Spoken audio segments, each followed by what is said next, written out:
Good morning to all of you. Myself, Professor Dhaval Chandarana, and we are discuss some remaining points of unit number 4, known as the Introductions of Cybercrime and Law of Cybercrime. Today, we will discuss some point regarding recognizing computer crimes.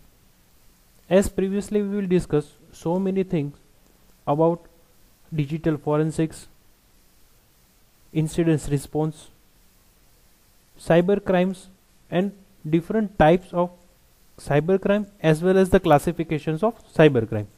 Now today we will discuss a recognizing computer crime, means what are the crime through which we can identify that this crime is part of a cybercrime, or we can say a computer crime. And later on we will discuss some important computer crimes which should be performed nowadays. So we'll start with the recognizing of computer crimes. First we will discuss what is a computer crime. Computer crime is an act performed by the knowledgeable computer users, sometimes referred to as a hacker, that illegally browse or steals a company's or individual's private informations. As we know that now we are clear about what is a computer crime and what is hacker. In some cases, these persons or a group of individuals may be malicious and destroy or otherwise or corrupt the computer data. Means they are performing some activity through which they can corrupt or destroy a data as well as a computer system. So it is known as a computer crime, which should be performed by the hackers to destroy as well as corrupt a computer system or a data file which should be stored in a personal computer. So it is the image through which we can easily identify that what is a computer crime and how it should be happened. Some of unknown person who can access our computer data without any kind of legal permissions, and they can corrupt our data file as well as computer through the internet. Now, what are the different 5 steps to identify a particular computer crime? Start with the step number 1, known as educations and the cyber security awareness. Educations employees to avoid and prevent a suspicious activity on their computer, because as in our new era of online teaching as well as requirement of soft copy like a PPTs, videos and all the things which should be performed by the educators, they are storing his or her personal information on a particular computer. Detect a suspicious applications running, pop-ups, warning message and etc. It is the some activity should be performed by the hackers to the particular computer system. Flag suspicious email like email with the attachment, senders unknown, hyperlinks and unusual requests. Through the hacker can penetrate our firewalls as well as security layers and provide some unauthorized activity like inserting viruses, malwares and all the things through which they can access our private informations. Be vigilant VAMPs are browsing of websites, means they are tracking our all the searching activity which should be performed by the browsers. So they can easily identify that what are the different websites which we are surfing a regular basis. Stops and think before clicking on links or ads. It is the most important points which we need to recognize and we need to perform our regular life, that we are never click blindly on the internet. We just first find out what we are doing now, what after click the action should be performed, and what are the different points where we are never click on the particular request. So it is the way that we are just focus on it, stop and think before clicking on the links or ads. Ensure the websites are trustworthy, or we can say trusted, before entering the credentials. Limit activities when using the public insecure Wi-Fi networks or use a VPN. Nowadays a Wi-Fi is freely available on all the public area like temples, STs bus stops, railways, airport, and all the way where the lots of people working on the particular free Wi-Fi. If some hacker can access this all the Wi-Fi through which they can directly penetrate our mobile system, computer system, through which a free Wi-Fi accessibility. So whenever we are using any of the free Wi-Fi, just we are using a VPN. So VPN provides some of the security against this kind of inactivities which should be performed by the hackers. Second steps, collect the security logs and analyze for suspicious or abnormal activity. Whenever we find out the word known as logs, it is nothing but all the activity which should be done previously and which should be done by the currently. There are some piles will be created on the particular application, so they can manage all the activity throughout the starting from the end ways. An important activity and the best practices for the companies is to make sure security logs are being collected and analyzed for suspicious activity, because there are the lots of activities performed during the regular life, or we can say day-to-day life. Whenever some hacking it should be performed through the log file, we identified that which activity it should be suspicious and which are the activities should perform by the outside of network. In many situations, looking at the security, logs will be likely identify the abnormal actions. As previously we says, the actions will be performed by the identifications of log, because log is register all the activity should be performed by a legal one as well as illegal activities. For example, look for the credentials login or the application executions that occurred during the non-business hours. Means, as per the example says, if some organization have time duration from 9 to 6, after the 6 p.m. and before the 9 p.m, what are the different activities should be registered with the particular log file? It should be maybe unauthorized activities, or we can say a suspicious activity. Not only can be collecting a secure logs help detect the cyber criminals activities, but they also become hugely important when dealing with the digital forensics to determine root causes analysis and help with the future prevention measures. As previously video, we know that what is the actual and what are the different roles of digital forensic in a cyber world. If you are not knowing about digital forensic, please go through my video, then you can know about what is the actual importance of digital forensics in a nowadays. So a log file is not just used for the tracking log records, but it is also important when the hacking it should be performed and our system going to the digital forensics, because through the digital forensics the log will generate the abstract informations about hackers as well as the hacking methodology, which should be register all the activity by the suspicious hackers. Third thing, keep a system and the applications patched and up to date. As we know that if we are installing the viruses, to protect the particular viruses, we are using the antiviruses. So for the protections of virus, we update our regular antiviruses. So whatever the latest virus it should be available in a market, it should be detected by the antiviruses. Keep system and the applications up to date and apply the latest security patches. This will keep most hacker and the cyber criminals from gaining the access to system by using known exploits and vulnerabilities. As we know that hackers use the latest technology to access our data, so if we are updating our system on a regular life, so they can deny some of the cases, and they are using most of the case vulnerability. So if we are updating our regular system, so we decrease vulnerability as much as possible. This is not a foolproof countermeasures, or we can say measures, but it will be make a successful breach more difficult for the cyber criminal. As previously we says, it is not a 100% surety that the cyber crime not happening if you are updating your application as well as a computer system. But guys, we says that if some hacking should be performed on a computer, if the computer system and application is updated, then they have some difficulty for hacking our system. So that's why we need to update our system as well as operating system.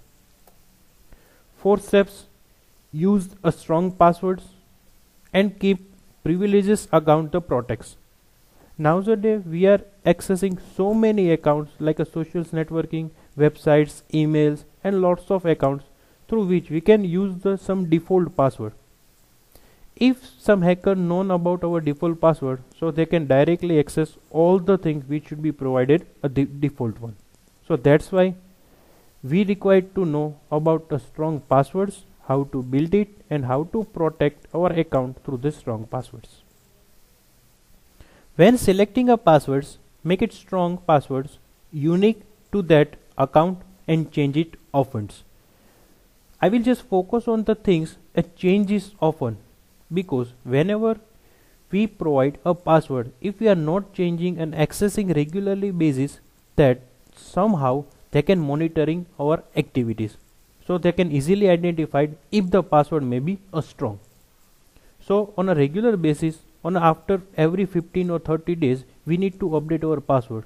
So if our activity should be monitored, then also they can't crack our system. The average age of a social password today is years, and a social media does not do great a job altering you how to hold your password, how weak it is and when it is good time to change it. The most important concept now on cyber world is, in any social websites they never provide any kind of information regarding your password is strong or weak, your password is older, as well as your password is how many times it should be changed by end users. So if the information is given to you or the victims, means how many password it should be changed by your side, where is your last updated passwords, your password is weak or strong. If the information is released, then somehow we manage the computer crimes. It is your responsibility to protect your account, so protect it wisely through to update stronger passwords, update a regular password and assign a stronger password to all the accounts. If you have many accounts and passwords, use an enterprise password and privileges account wallet to make it easier to manage and secure. Means we are using some tools through which they can identify a particular website and username and password for accessing this particular websites, and this password will be provided auto generated, so it should be very strong and identified actual security against these particular websites. Never use the same password multiple times. As previously we start with this line, nowadays we are using so many websites, so many social media accounts, so we are just use a default password in all over the world. So it is provide a hacking techniques to access if they are accessing only one account or one single password. So as per the password, what are the different account will be accessed, they can directly access with the single passwords. So guys, we just keep our password updated, strong and change in all over the medias which we are have a different account. And the last steps: do not allow users to install or execute unapproved or untrusted applications. Stop malwares and ransomware at the endpoint. I will just give you one example. If you are installing any of the unauthorized sources application on your mobile, they can directly provide it is not a secure applications. So through the setting we can allow or deny the particular resources. In a computer system, if we are creating two numbers of user, like one user is admin and second one is known as a guest, so we never allow to guest user to install any of the executive file, or we can say exe file in our computer system. So somehow we manage the computer crimes. Another major risk that organizations run as a result of providing users with the privileges access is that the user has the ability to install and execute the applications as they wish. Means if somehow we manage this kind of criteria where only the administrator can install a particular exe, so we manage somehow a computer crimes. If we provide the access to the installing exe of any of the users, so anyway or any time some hacker can access the particular system and installing some malwares on your system. No matter where or how they obtain the installations executable, because hacker just penetrate a single system and through the single system they can hack all the networks. This can poses a major risk, allowing the ransomware or the malware to infected or propagated into the organizations, because if some system it should be accessed by the hackers through which they can access all the internet, and through the internet they can penetrate viruses in all the organization system. So it's also allow the hacker to install tool enabling them to easy return whenever they wish.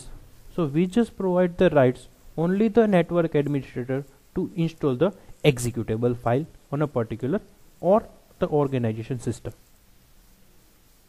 When a user with the privileges account is reading the emails, opening the documents and browsing the internet and clicking on the numbers of links, or when they simply plug a USB device into the system, they can unknowingly install infected or malicious tools. We know very well through the all of the activity the viruses, worms and malware will be coming to our system. So we just protecting each and every activity through the privileges account, because if anyhow any of the activity should be happen on a computer system, so hacker or an unauthorized user can easily access our system. So guys, we are going through the different 5 steps to identify the particular crimes. Now we see the different crime should be performed by a computer system. First one, it is a child pornography, making or distributing a child pornography through the students, or we can say child become disclose his or her personal information which is not legally on a market. Copyrights violations, stealing or using another person's copyrights material without the permission. Like if someone writing a book, if we take a content from this book and without permissions, it is known as a copyright violations. Cracking, breaking or deciphering codes designed to protect the data. Like if someone using the encryption algorithm to protect a personal information, if some hacker decrypt this particular algorithm, it is known as a cracking, and through this they can easily access a personal information. Next, a cyber terrorism, hacking, threats and blackmailing towards a business or a person. All the things should be part of a cyber terrorism. If we are blackmail someone through the any cyber activity, it is also kind of crime known as a cyber terrorism. Cyber bullying or cyber stalking, it is harassing or stalking other the online. Means we are providing a regularly request based on unofficially request or unsuspicious activity to the victim. It is also known as cyber bullying or cyber stalking.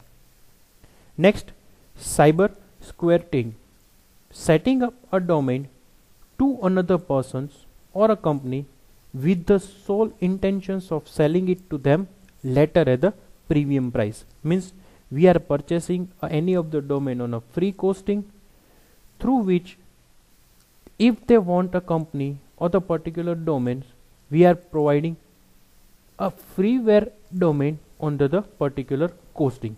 It is also a cyber squatting. Means if we are purchasing some informations without any kind of cost and we sell through with any kind of money, it is also known as a crime, known as a cyber squatting.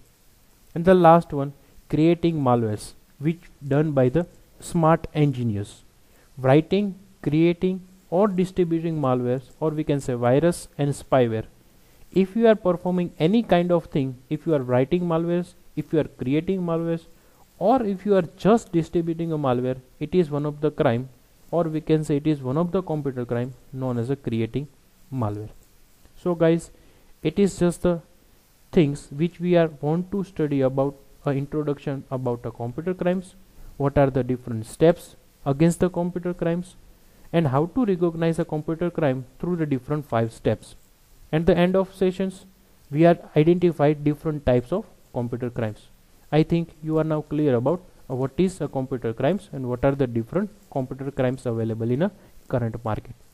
Thank you so much.